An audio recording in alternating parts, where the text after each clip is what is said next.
ஓம் சக்தி. கீதை காட்டும் பாதை பதிவு 3. இத்தலைப்பின் கீழ் நாம் ஒரு நிகழ்வினை கவனிப்போம். பகவத்கீதையின் பல்வேறு அத்தியாயங்கள் நம் முன்னோர்களால் விரிவுரை எழுதப்பெற்று நமக்கு வழிகாட்டிகளாக விளங்குகின்றன.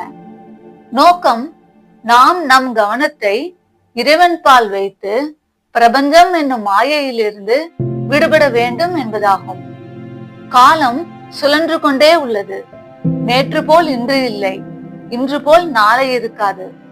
ஒவ்வொரு நாட்களும் ஒவ்வொரு விதம், மனிதர்களும் அவ்வாறே ஒவ்வொரு விதம். உன் கை ரேகையை போல் என்னுடையது இல்லை, என்னுடையது போல் யாருடையதும் இல்லை. அனைத்தும் நிர்ணயிக்கப்பட்டு உள்ளது. தாய், தந்தை, சகோதரன், சகோதரி, மனைவி, மக்கட்பேறு அனைத்தும் நாம் தேர்ந்தெடுத்து நமக்கு தரப்படவில்லை. இறைவனால் நாம் செய்த முன் செயல்களுக்கு ஒத்தவாறு தரப்பட்டுள்ளது. எதை நீ கொண்டு வந்தாய் அதை நீ இழப்பதற்கு என்ற கீதையின் வாசகத்தை இன்று தியானிப்போம். நம் மனக்கண் முன் பகவான் கிருஷ்ணரின் விவரிக்க ஒன்னா பேரழகும் அன்பும் பொருந்திய தெய்வீக கண்கள். காட்சிகள் விரிகின்றன. காட்சி 1. பூத்து குலுங்கும் பூந்தோட்டம். அன்றளர்ந்த மலர்களை கொய்தன ஒரு பூங்கரம். ஆம், பூவைதான். அன்னை சீதையின் கரம்தான் எத்தனை மென்மையாக மலர்களை பறிக்கின்றன. பூவையும் காயப்படுத்தாத அன்னை சீதையின் மனம் பின்னோக்கி செல்கிறது. எவ்வளவு நாட்கள் கடந்து விட்டன. தசரத சக்கரவர்த்தியின் திருமகன் ஸ்ரீ ராமபிரான் என் கைத்தலம் பற்றி தன் இல்லாளாக ஏற்றுக்கொண்டு, ஏன் அதன் பின் அவ்வாறு நடந்தது? அன்னை கைகேயின் மனம் மாறியதே. என் கரம் பிடித்து வா என் மருமகளே என்ற அன்னை மாறி போனார்களே. விதியின் வசம் என் வாழ்க்கை சென்றதோ? காட்சி 2. கைகேயின் அரண்மனை. கைகேயின் பணிப்பெண்கள் சூழ அரசு ஆணை குறித்த விஷயத்தை சிந்தித்துக் கொண்டு இருக்கிறார். ஸ்ரீராமன் அரியணை ஏற போகிறான். மன்னர் அறிவித்து விட்டார். அயோத்தி மாநகரமே கோலாகலமாக உள்ளது. எல்லாம் இறைவனின் சித்தம். சற்று நேரத்தில் பணிப்பெண்களில் ஒருத்தியான கூனி என்ற மூதாட்டி கைகேயின் அருகில் வந்தாள். அரசியே, தங்களுக்கு மங்களம் உண்டாகட்டும். மகிழ்ச்சியாக இருக்கிறீர்கள் போல் இருக்கிறதே என்றாள்.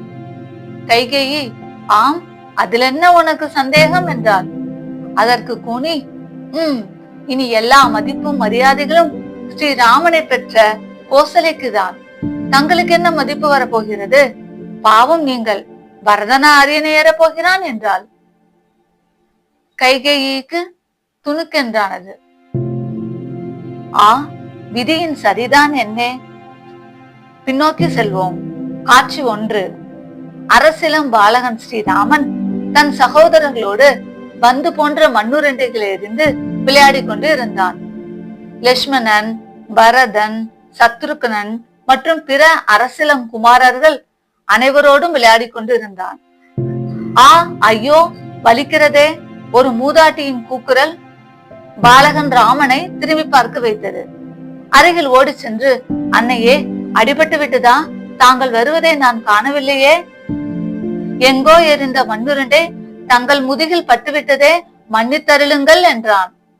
அம்மூதாட்டி யார் என்று அறிந்திருப்பீர்களே. ஆம், கூனி என்ற மூதாட்டியே தான். கைகேயின் பணிப்பெண்ணான கூனி. மன்னிப்பாளா கூனி? என் மேல் மண்ணுரண்டையை எறிந்த நீ இம்மண்ணை ஆள முடியாதபடி செய்கிறேன் பார் என்று சூளுரைத்தாள். பாலகன் ராமன் உள்ளூர விதியின் சரியை அறிந்தவனாய் மௌனமாய் நின்றாய். நாட்கள் கடந்தன.